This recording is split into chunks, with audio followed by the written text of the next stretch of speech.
Legenda Pendekar Abadi 126. Benci jadi cinta. Akong tidak menutupi rahasia yang terkait dengan dirinya, apalagi Lei Tian adalah bagian dari Sekte Belati Merah yang La dirikan. Dengan memberinya informasi yang berguna tentu akan berpengaruh dengan kemajuan sektenya di masa depan. Akong melanjutkan ceritanya tentang teknik yang ia tinggalkan. Teknik yang dianggap biasa dan tidak penting ternyata adalah teknik yang luar biasa. Bahkan di Sekte Belati Merah kitab yang memuat teknik tersebut berada di perpustakaan murid luar.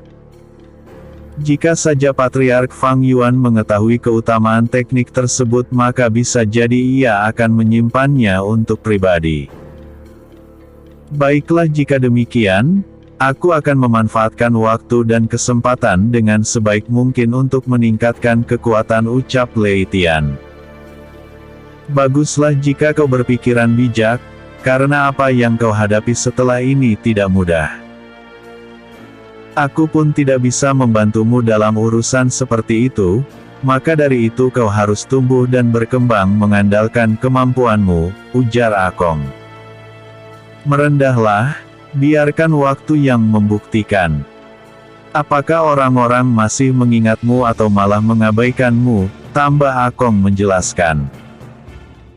Dalam hati Lei Tian membenarkan ucapan Lei Tian. Sambil menunggu dirinya bertambah kuat maka tidak salah memberikan ujian kesetiaan kepada orang-orang yang La kenal.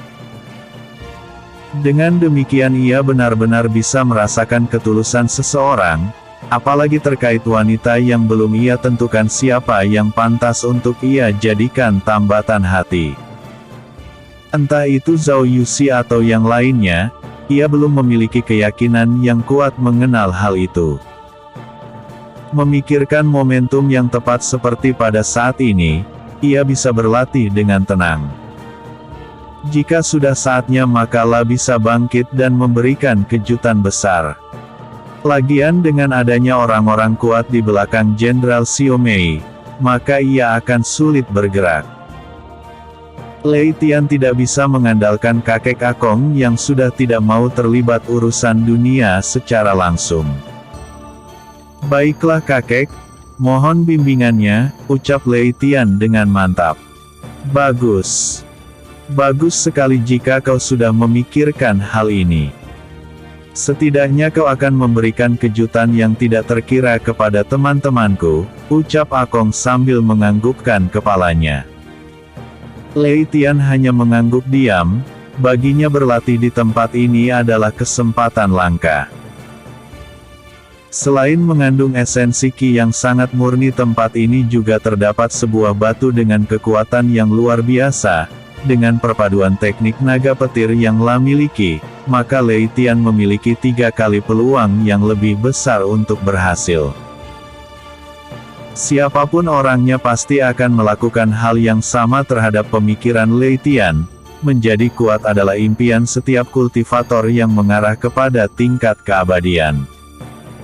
Sebelum melakukan kultivasinya, Lei Tian kembali mendapatkan pengetahuan berbagai rahasia Sekte Belati Merah.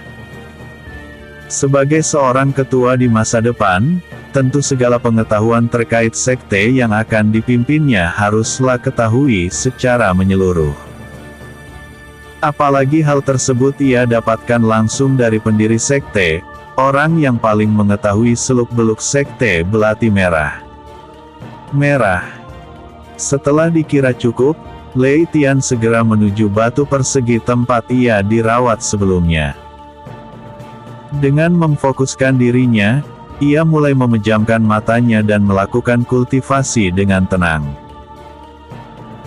Sementara Akong yang memperhatikan hal ini justru tersenyum senang, dengan kemampuan dan bakat yang dimiliki oleh Lei Tian. Dirinya yakin tidak membutuhkan waktu yang lama untuk menyentuh level pendekar keabadian. Waktu berlalu begitu saja, tidak terasa 6 bulan sejak berita kematian Lei Tian beredar, perubahan kekaisaran Qin tidak begitu signifikan. Sama seperti halnya Lei Tian, Jenderal Xiaomei juga melakukan kultivasi tertutup untuk melewati batasannya. Sebenarnya apa yang dikatakan oleh Akong kepada Lei Tian tidaklah keliru. Pengkhianatan Jenderal Besar Xiaomei dikarenakan kedekatannya dengan Yang Mi. Setelah mengetahui garis keturunannya sebagai bagian dari Yang Mi, maka Xiaomei selalu membenci semua yang berhubungan dengan Kaisar Qin. Tidak peduli dengan bekas sektenya sendiri, La akhirnya bertekad untuk melampaui ketua sekte pedang emas di bawah arahan sesepuh Yang Mi. Pada waktu yang akan ditetapkan kelak, serta kekuatan Xiaomei sudah berada di atas orang-orang kekaisaran Qin, maka ia akan menjalankan aksinya. Ditambah dengan keberadaan murid sekaligus putri kandungnya, maka akan menambah kekuatannya untuk merebut tahta kekaisaran. Saat inilah juga memiliki perhitungan dengan orang-orang yang berada di sektenya. Kekuatan mereka sebagai penyokong utama kekaisaran Qin sangat memberatkan langkah Xiaomei saat ini. Mengingat Lei Tian yang sudah menggagalkan rencananya, maka tidak ada pilihan lain bagi Xiaomei untuk menciptakan kekuatan dari dalam dirinya. Beberapa rahasia ilmu bela diri juga ia berikan kepada putrinya. Sumber daya terbaik Akademi Kekaisaran juga tidak segan-seganlah sediakan untuk putrinya tersebut. Zhao Yuxi sendiri memiliki bakat yang tidak biasa, sehingga Xiaomei merasa beruntung memiliki keturunan yang dianggap cakap menemani dirinya. Zhao Yuxi sendiri terus dicekoki doktrin kebencian terhadap Kaisar Qin Lao. Pengetahuan yang ia dapatkan dari Yang Mi teruskan kepada putrinya tersebut. Zhao Yuxi yang masih polos, hanya bisa menelan mentah-mentah informasi dari ibunya tersebut. Bahkan Xiaomei dengan tegas mengatakan jika suatu hari La akan menghancurkan kekaisaran Wei sebagai bentuk balas dendam atas kematian Lei Tian. Sudah menjadi rahasia umum jika kematian Lei Tian terkait dengan peperangan dengan kekaisaran Wei. Jadi sudah tidak bisa dikatakan bagaimana kebencian Zhao Yuxi terhadap kekaisaran Wei tersebut. Meski kondisinya sudah berubah, kaisar yang berkuasa bukan lagi Wei Sheng melainkan Fei Hung. Nama Fei Hung yang ternyata adalah orang yang sama dengan orang yang menyebabkan kekacauan di kota Chengdu, membuat orang-orang sekte pedang emas sangat membencinya.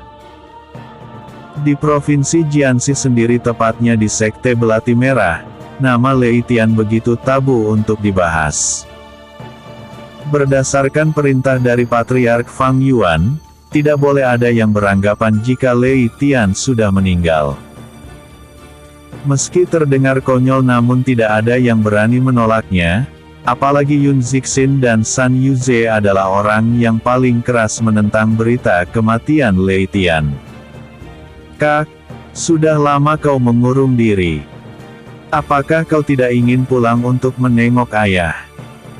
Terdengar suara Sui Qing yang sedang berkata kepada kakaknya, Sui Niao. Sui Niao bergeming, ia tidak menghiraukan perkataan adiknya.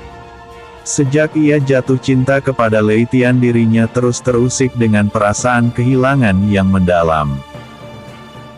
Sui Qing tidak bisa berkata-kata apa-apa lagi, ia sendiri heran dengan sikap kakaknya yang berubah drastis setelah mengenal Lei Tian.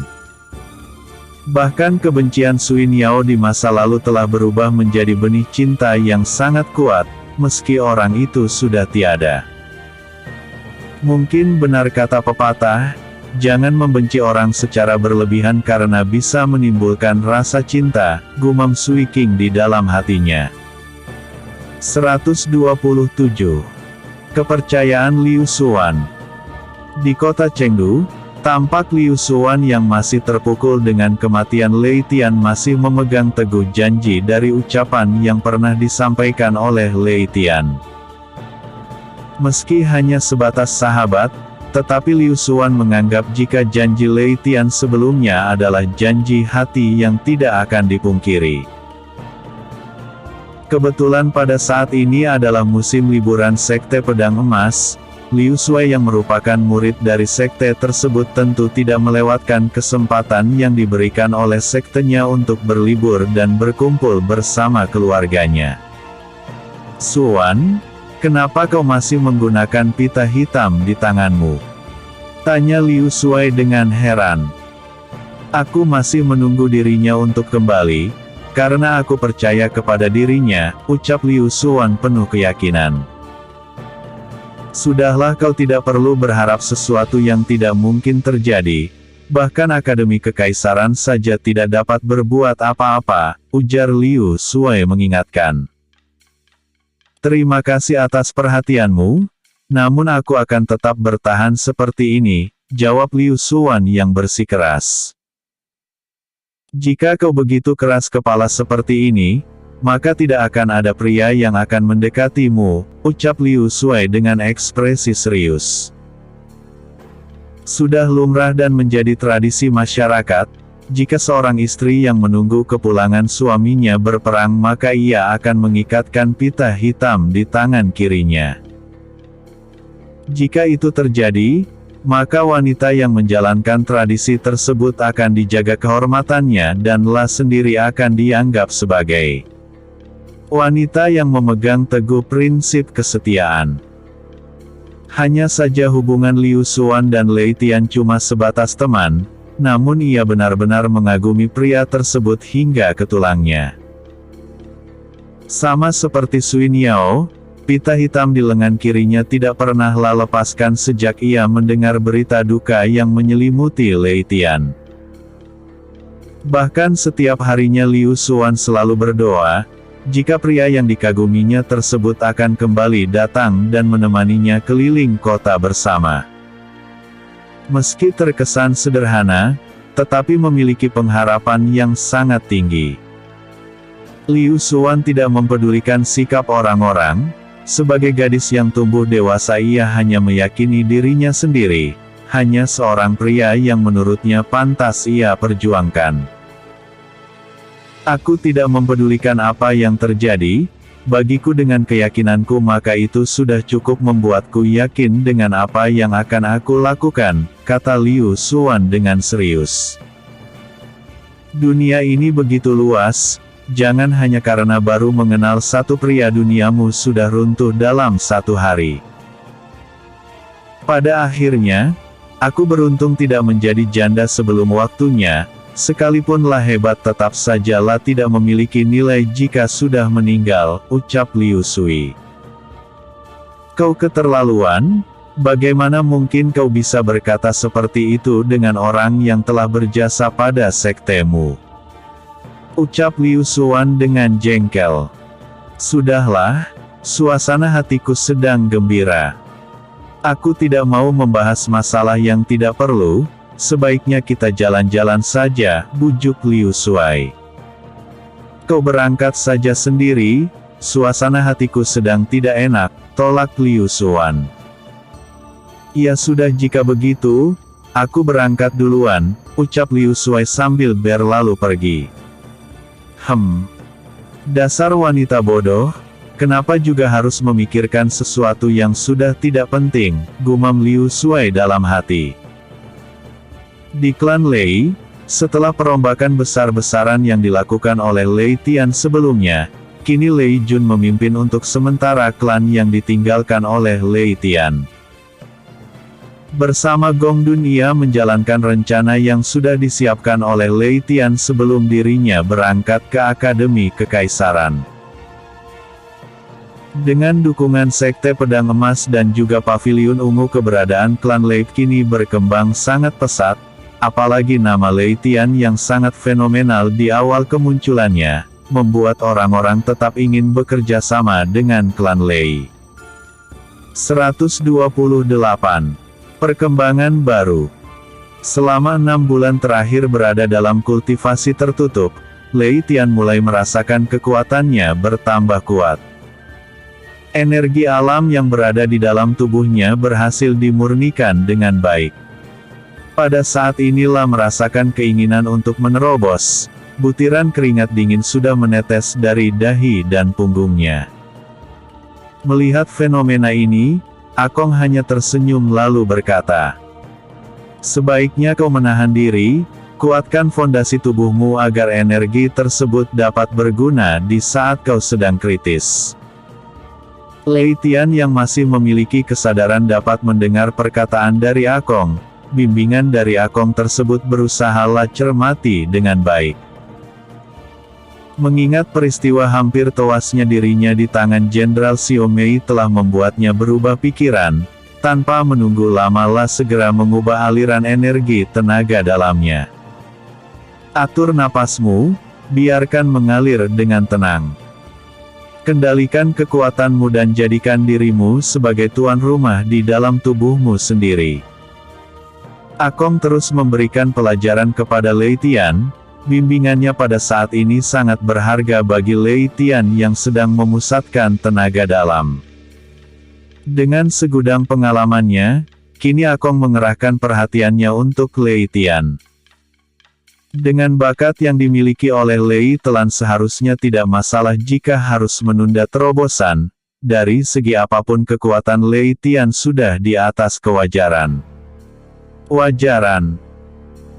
Energi yang besar yang berada di dalam tubuh Lei Tian, tekan dan padatkan menjadi butiran energi yang kemudian salurkan ke dalam sumsum tulang naganya. Hal ini ia lakukan sebagai antisipasi jika dirinya mengalami kelelahan. Meskipun saat inilah merasakan naga petir di dalam lautan kesadarannya semakin aktif, ia tidak mau gegabah memberi penilaian terhadap tubuhnya sendiri. "Bocah cerdas," gumam Akong memuji Lei Tian. Lei Tian yang semula kewalahan kini mulai berangsur tenang. Energi di dalam tubuhnya kian bisa ia kendalikan dengan bantuan teknik kultivasi naga petir. Proses yang lumayan menyita waktu tersebut akhirnya bisalah lewati dengan lancar. Tak ada keraguan lagi bagi dirinya untuk mengikuti arahan dari kakek Akong. Setelah merasa semuanya bisa dikendalikan, Lei Tian segera membuka matanya. Meskipun tidak mengalami kenaikan tingkat, telah merasa energi di tubuhnya sangat besar. Menghabisi pendekar tingkat dewa sudah tidak perlu menggunakan teknik tubuh ilusi lagi. Hanya dengan satu gerakan saja ia merasa sangat mudah menghabisi pendekar tingkat dewa. "Kakek, bolehkah aku beristirahat sebentar untuk membersihkan diri?" tanya Lei Tian kepada Akong. "Iya, tentu saja. Tubuhmu sepertinya sudah banyak mengeluarkan kotoran. Membersihkan diri adalah tindakan yang tepat untuk membuat pori-porimu terbebas dari sumbatan," jawab Akong. "Terima kasih kakek," ucap Lei Tian sambil bangkit dan keluar. Tanpa membuang waktu, kini Lei Tian segera menuju sungai tempat pertama kali mandi. Entah mengapa setiap ia melihat jernihnya air, ia selalu ingat kedamaian di desa Gunung Batu, tempat di mana dibesarkan dengan penuh kasih sayang dari ibunya.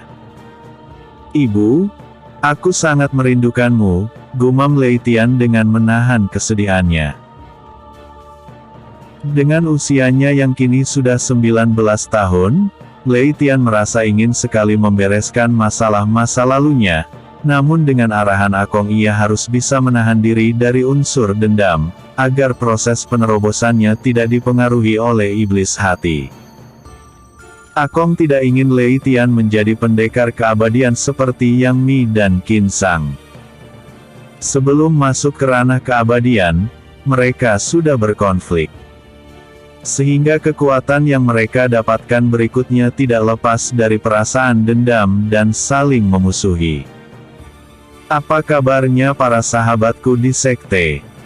ucap Lei Tian sambil memandang ke arah langit. "Klan Lei, kuharap kalian baik-baik saja di sana," gumam Lei Tian. "Oh, segar sekali," seru Lei Tian yang tidak dapat menahan kebahagiaannya. Selama setengah tahun Lei Tian diam tak bergerak, tidak keluar dari kultivasinya. Merasakan kesejukan hari ini, benar-benar seperti orang biasa. Meskipun kultivator seperti dirinya sudah tidak terlalu bergantung pada nafsu keduniawian, namun La masih merasakan kehidupan yang nyaman.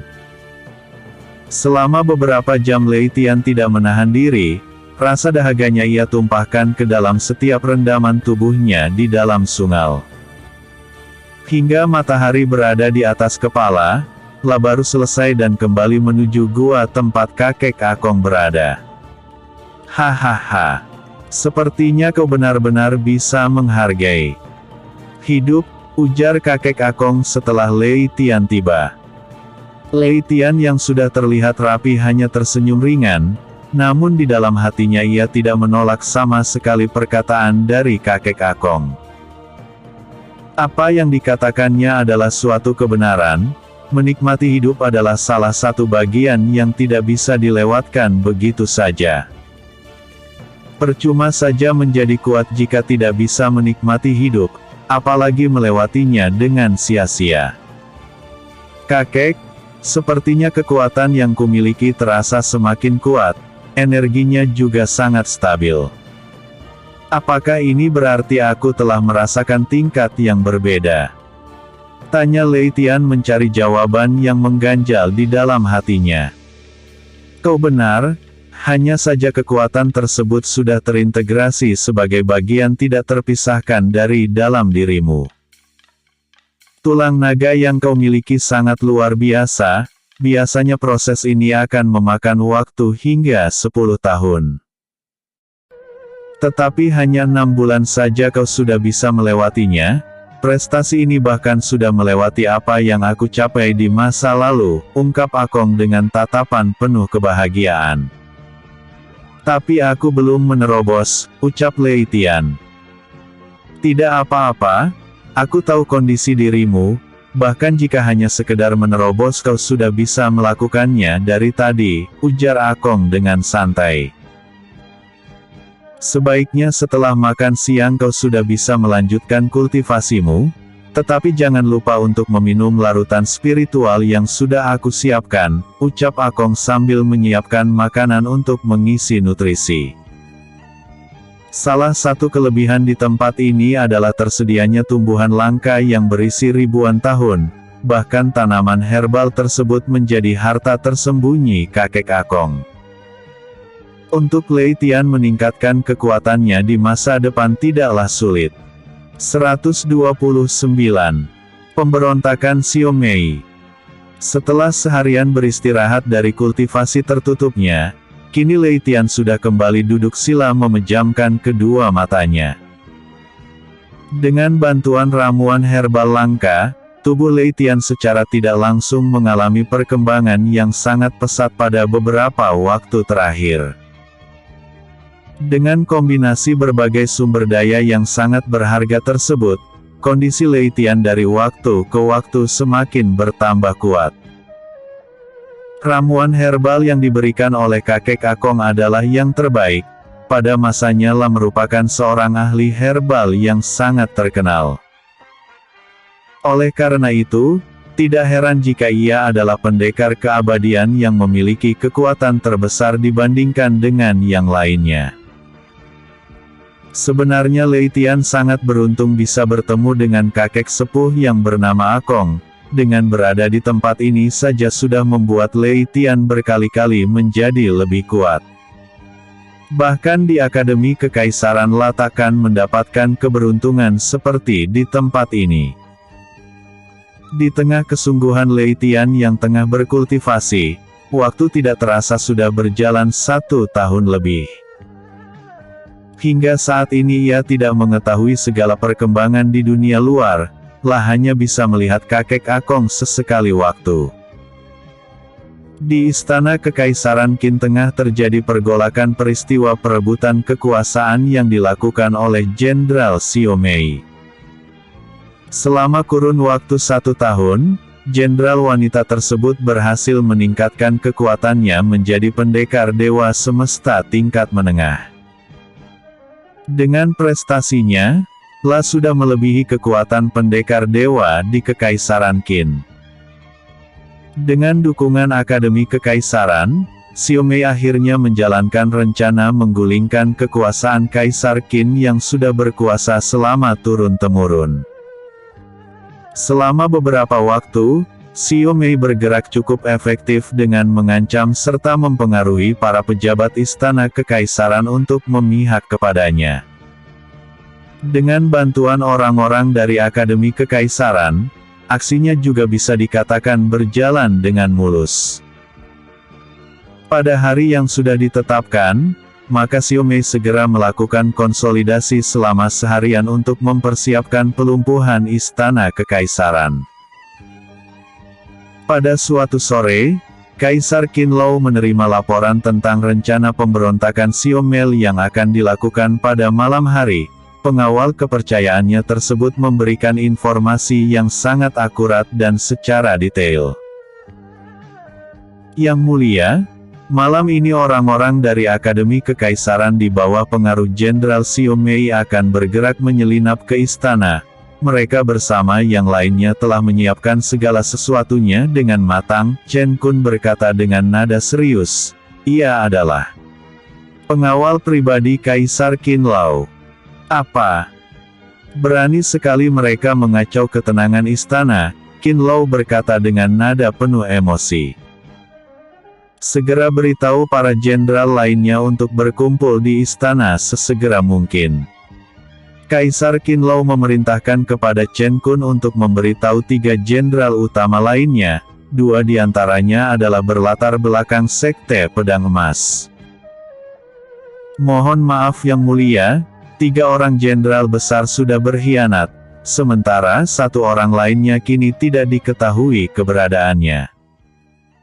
Mereka kini sedang ikut berkumpul di kediaman Jenderal Xiao Mei, jawab Chen Kun. Gawat. Kenapa hal sebesar ini baru ketahuan sekarang? Tanya Raja Xie Jian dengan nada penuh amarah. Keadaan ini sepertinya terjadi dengan cepat. Saya mendapatkan informasi jika para jenderal mendapatkan intimidasi. Dengan kekuatan yang baru, kini Jenderal Xiao Mei benar-benar tidak tertandingi. Bahkan Patriark Sekte Pedang Emas saja sudah bukan lawannya, ungkap Chen Kun menjelaskan. Kurang ajar. Tatapan Kaisar Qinlou tampak dingin, sambil mencengkeram jarinya. Fa berpikir tentang keselamatan keluarganya. Pada saat ini Kaisar Qinlou memikirkan nasib putrinya yang memiliki tubuh khusus. Ia juga khawatir jika rahasia ini terungkap maka akan dihabisi oleh Jenderal Xiao Mei yang terkenal sadis. Chen Kun, segera bawa putri dan istriku bersamamu ke tempat yang aman. Aku akan bertahan sekuat mungkin lalu. Jika kondisinya memungkinkan maka aku akan mencari kalian di Sekte Pedang Emas, Kaisar Qinlou berkata dengan tidak berdaya. Tapi bagaimana dengan Yang Mulia? Apa tidak sebaiknya kita pergi bersama?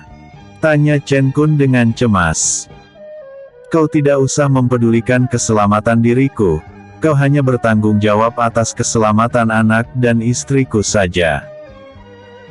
Segeralah buat pengaturan perjalanan kalian dengan sangat rahasia. Siapapun itu tidak boleh ada yang mengetahui kepergian kalian, ucap Kaisar Qinlou di ruang kerja pribadinya tersebut. Baik Yang Mulia, saya akan menjamin keselamatan Tuan Putri Qin Qian dan juga Permaisuri dengan taruhan nyawa saya, ucap Chen Kun bersungguh-sungguh. Setelah berkata demikian Chen Kun beranjak pamit untuk melakukan pengaturan keberangkatannya. Ia segera mencari kepala pelayan yang bernama Sue Meilin yang selama ini merupakan pelayan pribadi Permaisuri. 130. Pemberontakan Xiao Mei, 2. Setelah memberikan tugas kepada pengawal pribadinya tersebut, Kaisar Qinlou segera menemui istrinya. Istriku, segera bersiap dan kemasi barang-barangmu dan juga Qin Qian karena keadaan yang tidak kondusif, ucap Kaisar Qinlou kepada istrinya dengan tergesa-gesa. Apa yang terjadi? Tanya Permaisuri dengan raut wajahnya yang terlihat cemberut. Malam ini akan terjadi pemberontakan besar di istana. Akademi Kekaisaran di bawah perintah Jenderal Xiao Mei berkhianat untuk menggulingkan kekuasaan, ungkap Kaisar Qin Lao dengan nada gusar. Mendengar ucapan dari suaminya tersebut membuat Permaisuri sangat terkejut. La tidak menduga jika Xiao Mei yang selama ini terlihat loyal akan melakukan pemberontakan yang sudah tersusun rapi. Andal saja diberikan waktu, maka ia bisa meminta bantuan dari ayahnya yang juga seorang tetua di Sekte Perisai Api. Ayahnya juga memiliki pengaruh yang kuat. Sekarang segera kemasi barang-barang keperluan pribadi dan juga bekal untuk masa depan. Keselamatanmu adalah yang utama, serta pikirkan juga tentang masa depan putri kita, ucap Kaisar Qin Lao kedua kalinya dengan nada tegas. Mendengar perintah dari suaminya, Permaisuri sebenarnya ingin mengatakan sesuatu namun ia menahannya. Sambil menggigit bibirnya La memikirkan nasib putri satu-satunya tersebut yang terkenal tidak berguna. Qin Qian tidak memiliki basis kultivasi. Sebagai putri mahkota keberadaan Qin Qian selalu diperlakukan secara khusus, hanya pelayan pribadinya yang biasa berhubungan dengan dirinya. Suamiku, apakah tidak ada jalan lain? Tanya Permaisuri dengan ekspresi serius. Sebagian besar pejabat istana kekaisaran sudah berkhianat, mereka berada dalam tekanan akademi kekaisaran. Saat ini aku juga masih belum tahu persis siapa saja yang masih setia dan siapa saja yang berkhianat, ungkap Kaisar Qin Lao sambil mengepalkan jari tangannya. Segala kekesalan dan kemarahannya berbaur menjadi satu. Pengkhianatan yang La terima saat ini terlalu sulit untuk dia terima begitu saja, apalagi hal ini terjadi dengan tiba-tiba tanpa La ketahui sebelumnya secara detail. Tanpa menunggu istrinya bergerak, Kaisar Qin Lao segera membereskan barang-barang pribadi yang sekiranya akan dibutuhkan oleh putrinya. Barang pribadi dan harta terbaiknya segera ia kemas lalu La masukkan ke dalam cincin penyimpanannya. Ayah, ada apa? Tanya Qin Qian yang tiba-tiba datang. Kondisi istana sedang tidak baik-baik saja. Ayah meminta kepada Chen Kun agar membawamu pergi bersama ibumu, jawab Kaisar Qin Lao. Kenapa mendadak sekali? Tanya si putri Qin Qian. Ayah juga mendapatkan berita ini begitu mendadak, sebaiknya kau segera bersiap untuk pergi. Jika semuanya sudah terkendali, maka ayah akan mencari kalian, jawab Kaisar Qin Lao dengan haru. Tidak lama berselang, Chen Kun dan juga Sue Meilin sudah tiba di ruang pribadi Kaisar Qin Lao. Mereka berdua sudah bersiap membawa perlengkapan yang dibutuhkan untuk menjalani pelarian. Dengan sigap Sue Meilin segera mengambil barang-barang permaisuri serta putri Qin Qian yang sudah dirapikan. Sebagai orang yang sudah terbiasa mengasuh Qin Qian semenjak bayi, tentu saja Sue Meilin sangat akrab dan tidak menemukan kendala. Putriku, cepatlah menikah dan temukanlah pria yang dapat menjagamu di masa depan, ucap Kaisar Qin Lao sambil mengusap kepala putrinya tersebut. Kaisar Qin Lao sangat mengharapkan putrinya bisa bertahan dan berkembang hingga ia menemukan jodoh yang tepat. Dengan rahasia yang terdapat di dalam dirinya setidaknya La bisa membangkitkan kekuatan yang selama ini menjadi misteri. Hanya Qin Lang yang mengetahui rahasia putrinya tersebut. Sebagai ketua Sekte Pedang Emas ia sudah memberitahukan hal tersebut kepada Qin Lao sejak putrinya remaja. Cepatlah kalian pergi sebelum ada yang mencurigal, ucap Kaisar Qin Lao sambil memeluk istri dan juga putrinya untuk yang terakhir kalinya. Sesaat kemudian Kaisar Qin Lao segera menekan salah satu tombol rahasia yang terhalang oleh lukisan. Tiba-tiba dari bawah mereka terbuka sebuah pintu rahasia yang menuju lorong bawah tanah. Lorong tersebut merupakan jalan khusus yang dibangun untuk menyelamatkan nyawa raja dari situasi yang dapat mengancam nyawa. Hanya kaisar yang mengetahui akses tersebut, namun saat ini demi keselamatan anak istrinya ia membuka tabir rahasia di depan pengawal dan pelayan pribadinya. "Cepatlah kalian masuk dan segera tinggalkan tempat ini," perintah Kaisar Qin Lao dengan ekspresi rumit. "Permaisuri, Tuan Putri, mari kita segera pergi," ucap Sue Meilin selaku pelayan kepercayaan. Permaisuri masih merasa berat berpisah dengan suaminya.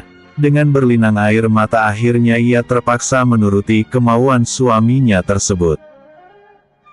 Tidak lama kemudian pintu rahasia tersebut kembali tertutup, meninggalkan Kaisar Qin Lao seorang diri.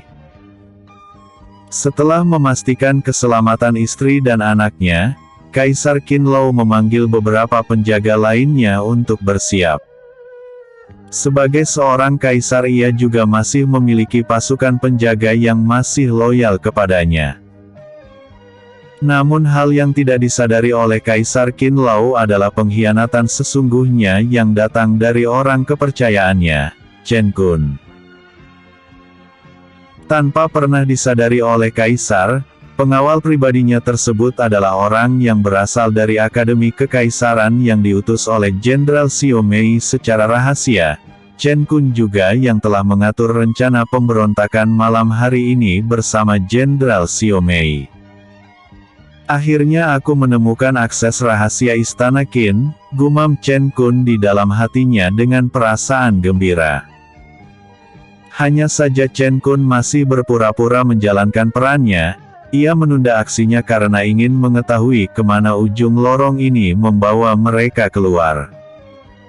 Selain itu Chen Kun tidak mau gegabah, sudah menyusun rencana ini dengan matang sehingga ia tidak mau mengalami kegagalan. Jika gagal maka nyawanya yang akan menjadi taruhan. Kekejaman Jenderal Xiao Mei tidak pernah dia ragukan. Setelah berjalan sekitar 1 jam lebih, mereka menemukan ujung jalur pelarian dari lorong rahasia Istana Qin. Lorong tersebut ternyata mengarah ke salah satu bagian terluar istana yang selama ini dikenal sebagai tanah terlarang kota Miayang. "Rupanya di sini pintu keluarnya," ucap Chen Kun sambil memutar gagang pintu yang terbuat dari kayu tersebut. Permaisuri yang sedikit menaruh kecurigaan terhadap gerak-gerik Chen Kun selama di lorong rahasia, ia mulai menjaga jarak putrinya yang kini sedang digandeng oleh Sue Meilin. "Hahaha. Akhirnya aku menemukan akses rahasia tanah terlarang," ucap Chen Kun dengan seringai kejam. "Apa maksudmu?" tanya permaisuri yang semakin waspada. "Fahaha. Tentu saja akses rahasia Istana Qin, karena sebentar lagi aku akan menguasainya." Setelah mengatakan hal itu, Chen Kun segera melemparkan jarum perak ke arah Putri Qin Qian yang sedang dalam posisi tidak terlindungi. Jarum tersebut merupakan senjata rahasia Chen Kun yang merupakan murid dari Sekte Teratai Ungu. Wos! Wos! Tanpa disadari oleh Sue Meilin dan juga permaisuri, 2 buah jarum beracun yang sudah disiapkan sebelumnya kini mendarat tepat di tubuh Putri Qin Qian. Bersambung 131. Pemberontakan Xiao Mei 3